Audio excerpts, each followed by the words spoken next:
Now, as a general rule, front-wheel drive cars understeer and rear-wheel drive cars oversteer. But there's always been one car where you never knew what it was going to do. The Porsche 911. See, unlike a Ferrari, the engine is not in the middle, it's right here in the back. And that upsets the balance. It's like a horse, or as Porsche would call it, a horser pushing a cart. You know why it was called a 911, don't you? So the Americans would know what to dial when they crashed.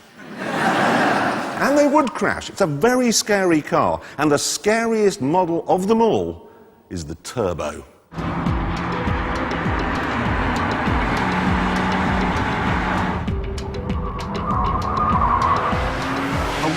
Would have moved the engine, but because Porsche's run by men, they've spent the last 40 years stubbornly trying to engineer their way around the problem. To be honest, they've cracked it. The modern-day Turbo, like this one, has four-wheel drive and perhaps the most sorted chassis of any road car. And because the engine is still at the back, pressing down like a big heavy lump on the rear wheels, you get tons and tons of grip and tons of traction.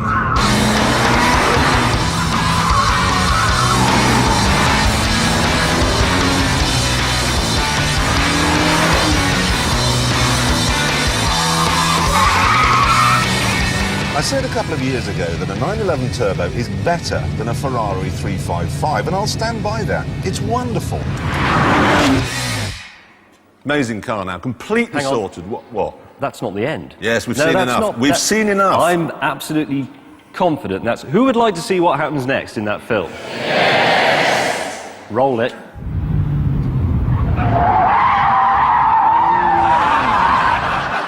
So, you spun it then? I spun it slightly. What do you mean, slightly? How can you slightly spin? That's like saying I slightly fell off a ladder this morning. The problem is that when you're driving a Ferrari or a Lamborghini, they constantly say to you, I'm going to kill you, I'm going to stick a knife in your heart, I'm going to turn it round. Whereas the 911, okay, the Turbo, it's saying, it's okay. It lulls you into this false sense of security. You think it's an ordinary car. It's like a circus lion. That's the best way to look at it. You go, oh, look at that, it's jumping through hoops. Isn't it docile? It's still a lion. It's still a 420 horsepower supercar. You have got to be a superhuman driver to get the best out of one of these. And I'm not one. And neither are you. But luckily, I know a man who is.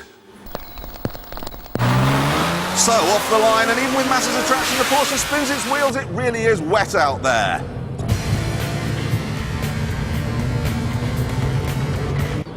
Will the hammerhead defeat the Porsche's huge grip?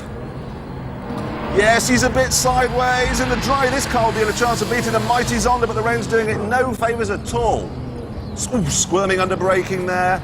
Now, through the first sector, he's already a massive 5 seconds down on the Zonda's time. He'll struggle to make that up in the second half.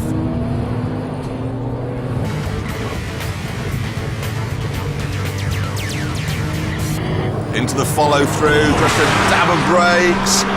Now he's coming down to the penultimate rain. The Zonda lapped in 1:23 in the last series. The Porsche will never match that in this weather. How close can he get to Gambon and across the line in? 1 minute 31 dead. So where does that go? Let's have a look. 31 is there, above the M3. Now if you take 4 seconds off, which is basically what happens if you want to go in a dry time, that's 1:27.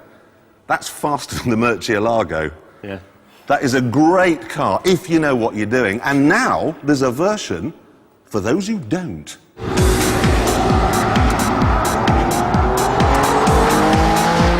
This is the Diet 911 Turbo, the one-cow, low-fat version they call the C4S.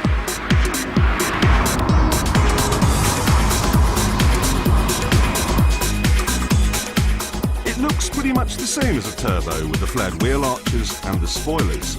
And it has exactly the same grippy chassis, the same four-wheel drive system, the same brakes and the same sports suspension.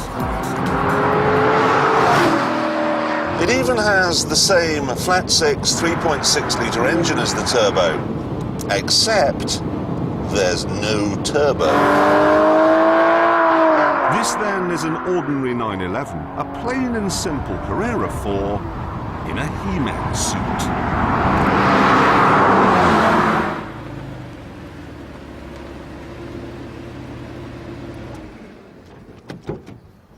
You know what this is, don't you? It's the Porsche Neo-Georgian house.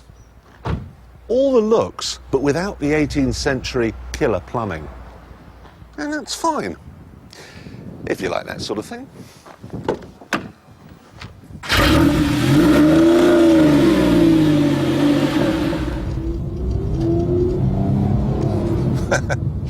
It's interesting, the engine sounds at its best when you're going 14 miles an hour. Town speed.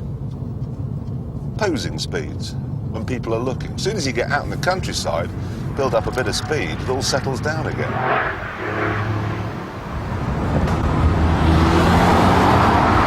By losing the turbo, the brake horsepower figure falls from 420 to 320. 320 is still a lot though. So it's still a fast car. 0 to 60 in 5.1 seconds. A top speed of 174. It's not scary fast though. It's not like going to the pub with a murderer. You're not thinking, this is fun, but soon I will be dead. There's another advantage too. The turbo costs $88,000 and this is $63,000. That's a saving of £25,000. But I don't know. I mean, yes, it's a wonderful car, be in no doubt, and it's a Porsche, so you can do 100,000 miles in it and it'll never go wrong. Use it in the snow and the wind and the drizzle. I do respect its abilities, but you can have all those abilities in a Carrera 4 for £60,000. Why pay more for a fake? Now, I appreciate a lot of that is quite difficult to follow. The 911 range is one of the world's great unfathomable. So let me try and explain it to you in basic English. This is Sharon, okay? She's all woman. She is the 911 Turbo. Now, standing next to her is Vicky. Now, Vicky, on the surface, appears to be exactly the same, but this is a body kit. Vicky's been enhanced, and so consequently is the C4S. Now, moving along, we find Amanda. Amanda is the Carrera 4. Enough of a handful for most people. Your choice.